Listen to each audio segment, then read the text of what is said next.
افسوسناک مناظر، تباہی اور بربادی۔ ہر سال موسم برسات میں ہم یہ سنتے ہیں کہ راوی دریا میں سیلاب آ گیا، مگر یہ سیلاب آخر آتا کیوں ہے؟ کیا بارش اس کی وجہ ہے یا اس کے پیچھے کچھ اور بھی ہے؟ آج کی اس ویڈیو میں ہم اس راز سے پردہ اٹھانے جا رہے ہیں۔ راوی کا بہتا پانی جو کبھی دلکش مناظر پیش کرتا تھا، لوگ دور دور سے راوی کے کنارے آ کر بیٹھا کرتے تھے اور موسم کو انجوائے کیا کرتے تھے، مگر اب وہ ایک خوفناک مناظر پیش کر رہا ہے۔ ہر طرف صرف پانی ہی پانی ہے اور اس میں ڈوبتے مکانات اور لوگوں کی زندگی کی کمائیاں ہیں۔ راوی نے لاہور کے قریبی علاقوں میں اپنا قہر برسایا ہوا ہے۔ سڑکیں دریا بن چکی ہیں اور گھروں کی چھتیں بھی مشکل سے نظر آ رہی ہیں۔ لوگ اپنی جان و مال کو بچانے کی کوشش میں ادھر سے ادھر بھاگ رہے ہیں۔ ہر آنکھ میں خوف اور مایوسی ہے کیونکہ دریا سب کچھ اپنے ساتھ بہا لے جا رہا ہے۔ لاہور کے جن علاقوں میں کل تک ہریالی تھی اور زندگی کی رونقیں تھی، آج وہاں صرف خاموش پانی کا راج ہے۔ درخت، گاڑیاں اور انسانی بستیاں سب کے سب راوی میں سما گئے ہیں۔ پانی کی تیز لہریں دیواروں سے ٹکرا کر گزر رہی ہیں اور ہر لمحہ تباہی کا نیا منظر پیش کر رہا ہے۔ یہ منظر ایسا ہے کہ دیکھنے والوں کا دل دہل جائے۔ آخر راوی میں سیلاب کی وجوہات کیا ہیں اور انڈیا کا اس سب میں کیا کردار ہے، یہ میں آپ کو آگے چل کے اس ویڈیو میں بتاؤں گا۔ اصل میں راوی دریا کا علاقہ اس بیلٹ میں آتا ہے جہاں موسم برسات شدت کے ساتھ آتا ہے۔ موسم کی تبدیلی کی وجہ سے بارش اب آہستہ اور لمبے عرصے تک ہونے کی بجائے کم وقت میں بہت زیادہ اور تیزی سے ہوتی ہے۔ عام الفاظ میں اگر آپ لوگوں کو سمجھایا جائے تو ہماری زمین کا درجہ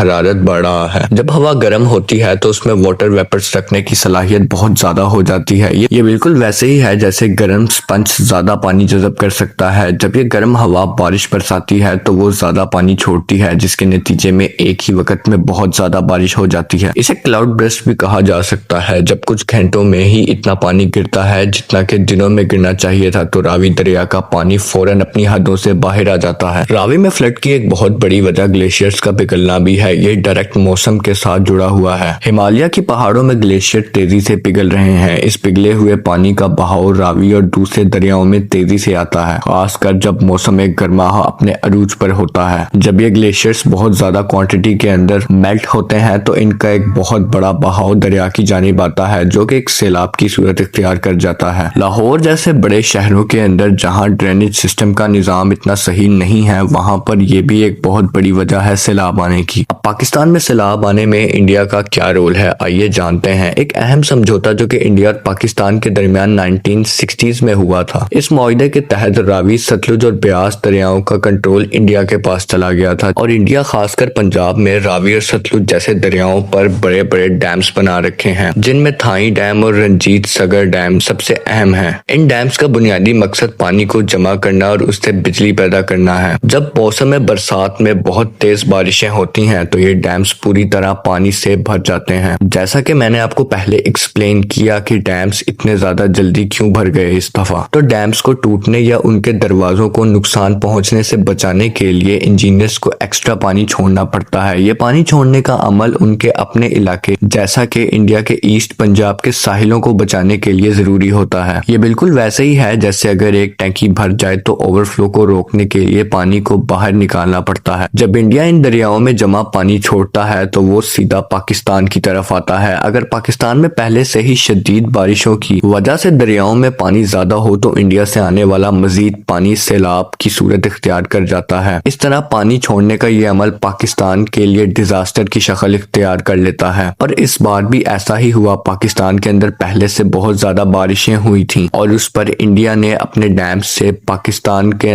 ریور راوی کے اندر پانی چھوڑ دیا، جس کی وجہ سے پانی پاکستان کے علاقوں کے اندر آنا شروع ہو گیا اور اس نے ایک بہت بڑی تباہی کی صورت اختیار کر لی۔ سب سے بڑا مسئلہ پانی چھوڑنے سے زیادہ اطلاع نہ ملنے کا ہے اور وقت کا ہے۔ پاکستان کا کہنا ہے کہ انڈیا اکثر اپنے ڈیمز پہ پانی چھوڑنے کی اطلاع وقت پر یا صحیح سے نہیں دیتا۔ اگر پاکستان کو ایڈوانس میں صحیح معلومات مل جائے تو کتنا پانی چھوڑا جا رہا ہے تو وہ اپنے نچلے علاقوں میں سیلاب سے بچاؤ کی تیاری کر سکتا ہے، لوگوں کو محفوظ جگہ پر منتقل کر سکتا ہے اور مختلف بند بھی بنا سکتا ہے اور انہیں مضبوط بھی کر سکتا ہے۔ لیکن یہ سب معلومات وقت پر نہیں ملتی تو پاکستان کے لیے انتظامات کرنا بہت مشکل ہو جاتا ہے، اور اس دفعہ بھی ایسا ہی ہوا جس کی وجہ سے سیلاب آ گیا پاکستان کے اندر۔ مختصر الفاظ میں اگر بیان کیا جائے تو انڈیا پانی اس لیے چھوڑتا ہے تاکہ اس کے ڈیمز محفوظ رہیں، ان کی عوام محفوظ رہے، اور اوپر سے پاکستان کا کہنا ہے کہ ان کے دریاؤں کی گہرائی بھی کم ہے، دریا کے اندر مٹی اور ریت جمع ہو جاتی ہے جس سے دریا کی گہرائی کم ہو جاتی ہے۔ کم گہرائی ہونے کی وجہ سے دریا کم پانی کو روک پاتا ہے اور جلدی بھر جاتا ہے جس سے کہ سیلاب آ جاتا ہے۔ جنگلات کی کٹائی کا بھی اس سیلاب کے اندر ایک بہت اہم کردار ہے۔ راوی کے اوپر والے حصوں میں درختوں کی کٹائی بھی بہت تیزی سے ہوئی ہے۔ درخت زمین کو روکتے ہیں اور بارش کا پانی جذب کرتے ہیں۔ جب درخت ہی نہیں ہوں گے تو پانی تیزی سے زمین سے بہتا ہوا دریاؤں میں آ جاتا ہے۔ یہ بھی ایک وجہ ہے راوی میں سیلاب کی۔ اور سب سے آخر میں بہتر انتظامات کی کمی۔ شہروں میں نالیاں صاف نہیں ہوتی اور پانی کا نکاس کا نظام بھی بہت برا ہے۔ اس کی وجہ سے سیلاب آ گیا اس دفعہ راوی کے اندر۔ بارشیں اور انڈیا کا پانی چھوڑنا تو ہر بار کا معمول ہے، مگر اس دفعہ بارشوں کا پانی، انڈیا کی طرف سے آنے والا پانی اور گلیشیئر سے میلٹ ہونے والا پانی تینوں مکس ہو گئے، جس کی وجہ سے اس بار راوی کے اندر ایک بہت بڑا سیلاب آ گیا اور لاہور شہر کے اندر ایک بہت بڑی تباہی ہو گئی۔ یہ تھی وجوہات دوستوں جن کی وجہ سے راوی کے اندر سیلاب آیا۔ امید کرتا ہوں آپ لوگوں کو ویڈیو اچھی لگی ہوگی۔ اگر اس ویڈیو میں مجھ سے کوئی انفارمیشن غلط دے دی گئی ہو تو مجھے کمنٹ سیکشن میں ضرور گائیڈ کیجیے گا۔ اس سیلاب کے دنوں کے اندر اپنے اور اپنے چاہنے والوں کا خیال رکھیے گا۔ ملتے ہیں آپ سے اگلی ویڈیو میں۔ اللہ حافظ۔